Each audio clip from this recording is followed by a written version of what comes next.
नमस्कार, आप देख रहे हैं न्यूज 22 को पर मैं हूं साहेबगंज से अमन कुमार।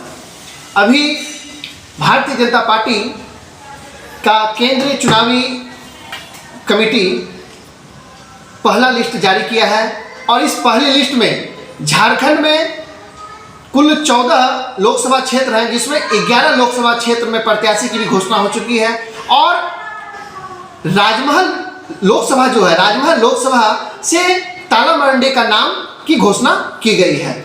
और इसी सिलसिले में हम भारतीय जनता पार्टी के पूर्व प्रदेश महामंत्री व संथाल परगना के कद्दावर नेता कमल कृष्ण भगत के यहाँ पहुँचे हुए हैं और हम जानना चाहेंगे कि यह जो लोकसभा सीट है राजमहल का, यहाँ भाजपा कितनी बार चुनाव जीती है और इस बार की जो लहर है, मोदी जी का जो एक नारा है 400 पार, इसमें क्या ये 400 पार में क्या राजमहल लोकसभा भी गिनती आएगी? हम इनसे जानना चाहेंगे कि ताला मंडी को जो प्रत्याशी बनाया गया है, इसमें आपका क्या कहना है, आपकी राय क्या है? क्या भाजपा इस मिशन को कामयाब कर पाएगी? राजमहल लोकसभा का चुनाव भाजपा के झोली में 400 का जो नारा है 400 पार, उस झोली में क्या राजमहल लोकसभा के कैंडिडेट भी जीत पाएंगे? आइए हम इनसे जानते हैं।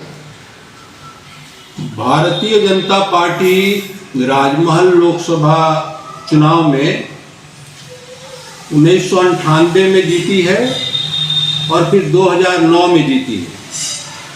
यह सीट निस्संदेह एक कठिन सीट है झारखंड का, लेकिन असंभव नहीं है। भारतीय जनता पार्टी ने बहुत सोच समझकर और सूझबूझ के साथ अपेक्षाकृत एक युवा उम्मीदवार को राजमहल लोकसभा क्षेत्र का उम्मीदवार घोषित किया है। श्री ताला मरंडी 2005 में और 2014 में बोरियो विधानसभा से विधायक रह चुके हैं और आदिवासी मतदाताओं के बीच और गैर आदिवासी मतदाताओं के बीच समान रूप से इनका पकड़ है। अल्पसंख्यकों के बीच भी सर्वाधिक लोकप्रिय व्यक्ति हैं और मुझे विश्वास है कि हम भारतीय जनता पार्टी के केंद्र नेतृत्व के 400 के पार के नारे को यहाँ भी सफल करेंगे और राजमहल लोकसभा क्षेत्र से एक कमल का पुष्प माननीय नरेंद्र मोदी जी को समर्पित करेंगे। भारतीय जनता पार्टी इस बार किस मुद्दे को लेकर आम मतदाताओं के बीच जाएगी और क्या उपलब्धि रहेगी जो मतदाता आपको, आपके प्रत्याशी को, ताला मरंडी को कमल के निशान पर वोट करेगी? क्या मुद्दा को लेकर आप जाएंगे अपने कार्यकर्ताओं के बीच या अपने आम राजमहल लोकसभा के जो वोटर हैं, वोटर के बीच आप क्या जाएंगे? मुद्दा क्या रहेगा? किस मुद्दे को लेकर आप आम मतदाताओं के बीच में जाएंगे? भारतीय जनता पार्टी की झोली में केवल उपलब्धियां ही उपलब्धियां हैं।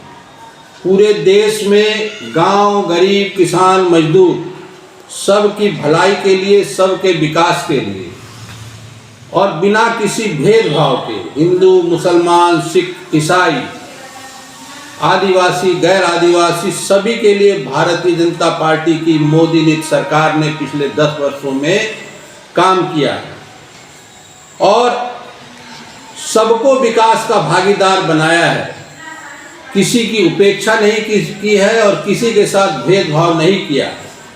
इस क्षेत्र में भारतीय जनता पार्टी ने 4 लेन की कई सड़कें बनाई हैं, जो मुकामा से लेकर फरक्का तक 4 लेन की सड़क बन रही है। इसी क्षेत्र में गोड्डा, साहेबगंज, पाकुड़ सारे तीनों जिलों के सड़कों को 4 लेन बहुत तेजी से किया जा रहा है और इस क्षेत्र में शिक्षा का, चिकित्सा का और सर्वांगीण विकास भारतीय जनता पार्टी कर रही है।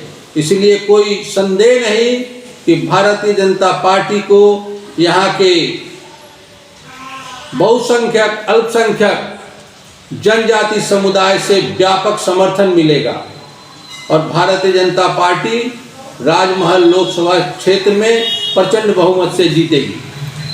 देखिए, इन्होंने कहा कि भारतीय जनता पार्टी जो इस बार चुनाव का जो माहौल है, इस माहौल में क्या मुद्दे को लेकर, इन्होंने साफ शब्दों में कहा कि जाति धर्म से ऊपर उठकर भाजपा सभी के लिए काम किया, सबका साथ, सबका विकास और सबके विश्वास, सबके प्रयास के साथ काम कर रही है और सभी के प्रयास से राजमहल लोकसभा सीट इस बार 2024 के लोकसभा चुनाव में फतह करेगी। हम अपने सहयोगी कैमरामैन के साथ न्यूज़ बाइस्कोप के लिए अमन राय की रिपोर्ट।